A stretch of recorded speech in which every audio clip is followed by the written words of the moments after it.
Kompetensi dasarnya yaitu 3.8, memahami keterampilan salah satu gaya renang dan dasar-dasar penyelamatan diri. Ini untuk standar kompetensi dasarnya. Tujuan dari pembelajaran ini, yang pertama itu siswa dapat memahami dan menjelaskan gerakan renang gaya punggung. Ya. Yang kedua, melakukan dan mempraktekkan renang gaya punggung. Dapat melakukan dan mempraktekkan renang gaya punggung. Untuk tujuan pembelajaran yang ketiga, yaitu memahami dan menjelaskan dasar-dasar dari penyelamatan diri. Oke, kita lanjutkan. Sekarang pengertian renang gaya punggung. Nah, renang gaya punggung ini anak-anak sering disebut dengan sebutan backstroke. Ya, karena ini namanya menghadapnya ke atas ya, untuk renang gaya punggung. Apa itu renang gaya punggung? Nah, jadi renang gaya punggung adalah salah satu gaya dalam renang ya. Kita ketahui bersama bahwa renang itu ada 4 gaya ya. Jadi renang gaya punggung adalah salah satu gaya dalam renang. Nah, renang ini dilakukan dengan posisi tubuh tidur terlentang. Kaki, tubuh, dan kepala sejajar dengan permukaan air. Jadi sikapnya terlentang menghadap ke atas anak-anak ya. Untuk gerakan tangan ini mengayuh berputar ke belakang bergantian seperti gerakan baling-baling. Ada gambaran kira-kira ya tentang gaya punggung itu seperti apa ya. Kita lanjutkan.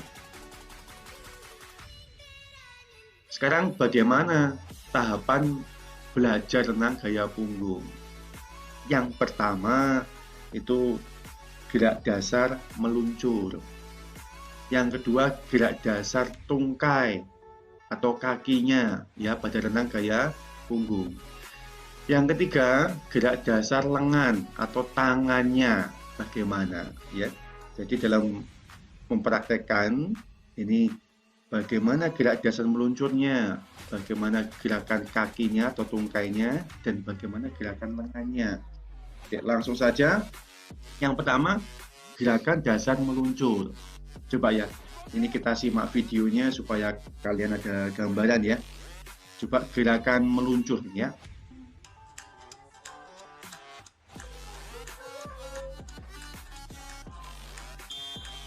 Nah, ini gerakan meluncur ya. Jadi startnya dari dalam kolam. Ya, coba kita saksikan satu kali lagi, disaksikan. Ini gerakan start dasar meluncur ya untuk renang gaya punggung. Nah, ini meluncur ini ya di permukaan air. Oke, itu untuk gerak dasar meluncur. Kita lanjutkan untuk gerak dasar yang kedua, yaitu gerak dasar tungkai atau kaki. Kita lihat di gambar ini, jadi kakinya itu digerakkan naik turun bergantian. Jadi bukan digerakkan bersama-sama, tetapi digerakkan bergantian. Ya, ada gambarnya ini ya, bergantian menghadap ke atas. Supaya lebih jelas, ya kita lihat videonya ya. Coba dilihat gerakan kakinya. Nih, lihat. Gerakan kakinya dilihat naik turun bergantian. Ini menggunakan pelampung supaya untuk membantu waktu belajar ya.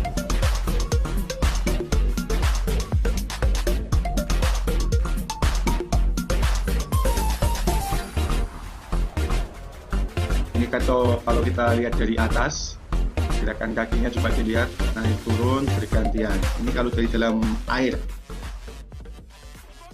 Iya, itu tadi untuk gerakan tungkai atau gerakan kaki di renang gaya punggung.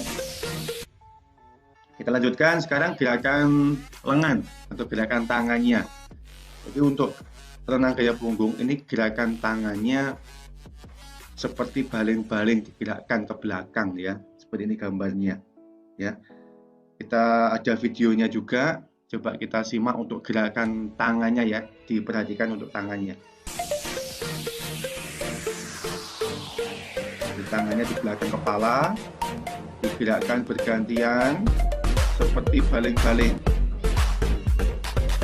Iya.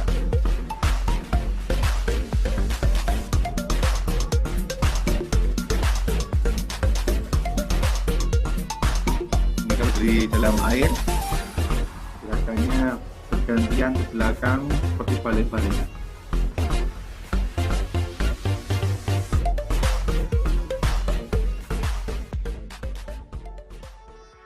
Ya, itu tadi ya. Nah, jadi gerak dasar yang pertama tadi ada gerak dasar meluncur, sedangkan yang kedua gerak dasar tungkai, dan yang ketiga yaitu gerak dasar lengan atau tangan. Nah, sekarang kita koordinasikan ya. Jadi dikoordinasikan mulai dari gerakan meluncur, gerakan kaki, dan gerakan tangannya. Coba ini kita lihat videonya ya, seperti ini.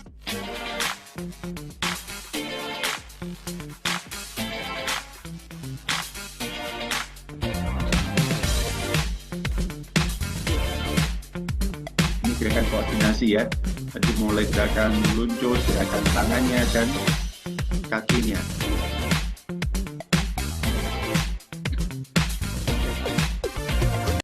Ya, itu tadi gerak dasar dari renang gaya punggung ya.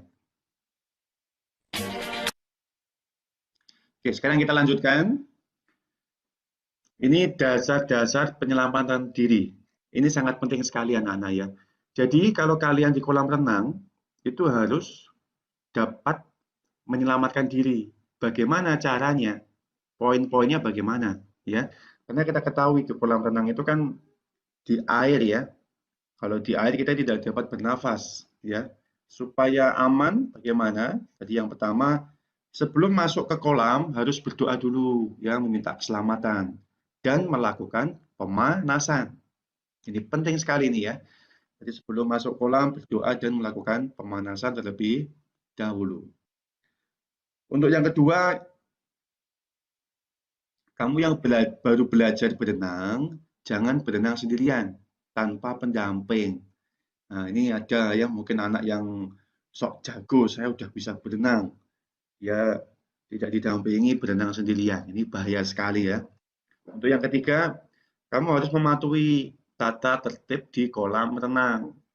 Contohnya, tidak makan dan minum di kolam renang. Gitu ya. Yang kedua, contohnya harus memakai baju renang. Gitu ya. Jadi, tata tertib itu dibuat untuk keamanan dan kenyamanan kita. Untuk yang keempat, jangan sampai bercanda berlebihan. Ini bisa mengurangi mawas diri ya, dan mengganggu orang lain. Contohnya kamu teriak-teriak ya di kolam renang, itu bisa mengganggu orang yang lain ya. Yang kelima, agar tidak tergelincir atau jatuh, jangan berlari-lari di tepi kolam yang licin. Karena banyak air ya, ini licin, sering sekali kita bergurau ya dengan temannya, berlari-lari, tidak tahunya itu licin dan nanti jatuh ya. Untuk dasar-dasar penyelamatan yang selanjutnya, yang keenam, itu sadari kemampuan berenang. Yang tahu kemampuanmu itu diri kamu sendiri. Jadi kamu itu kira-kira mampu nggak berenang di kolam yang dalam? Kalau nggak mampu, ya berenang di kolam yang dangkal dulu. Ya. Itu yang ketujuh, jangan mudah diajak orang atau teman di luar kemampuanmu. Ya. Temanmu sudah mahir berenang. Ayo berenang ke tempat yang dalam. Padahal kamu sendiri belum mahir berenang. Jadi jangan sampai mau ya. Jangan mudah diajak temannya untuk berenang di yang tidak sesuai dengan kemampuanmu. Yang kedelapan, ini selesai berenang, lakukan gerakan pendinginan. Ini penting sekali ya. Jadi kalau sebelum renang pemanasan, setelah renang melakukan pendinginan. Ini ya. Untuk yang terakhir, mandi dan membilas tubuh menggunakan air yang bersih secukupnya. Jangan berlebihan airnya ya. Jadi untuk membersihkan tubuh setelah renang, jadi kita harus membilas tubuh kita menggunakan air yang bersih. Ini ya. Jadi dasar-dasar penyelamatan ada 1 sampai 9. Ini bisa kamu ulang kalau belum paham, ya.